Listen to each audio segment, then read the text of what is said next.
It has been about 2 weeks since I planted these hanging baskets, and as I was taking them inside last night to protect them from frost, I was struck by how noticeable the difference in growth and plumage was. So I'm going to pull them down again and take a closer look. Up until today, they have received the same exact treatment, and when they were planted, I made sure everything was identical save for one thing. The liners are different. This year I'm doing a few side-by-side tests to see if the MagnaMoist liner actually performs noticeably better than the Coco liner. The MagnaMoist liner is supposed to retain more water in the soil, leading to plants that are larger, have more flowers, and last longer. So as I sit down to take a look at the baskets, it's not even close.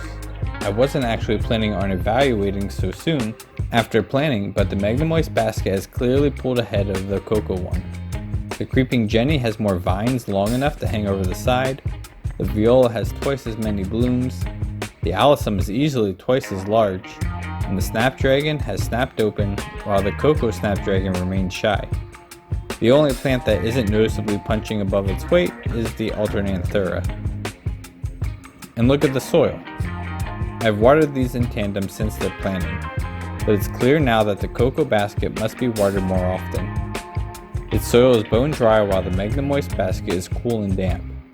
It has probably been 5 or 6 days since I watered these baskets, and it seems to me the Coco fiber isn't as forgiving as the other one. So all in all, I'm impressed. I hadn't expected to see a marked difference this early on, but we'll keep an eye on these two and continue to evaluate the rest of the spring and summer.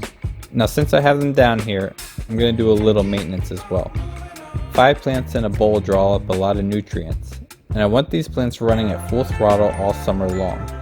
Most of these plants ask for an addition of liquid fertilizer every 2 weeks.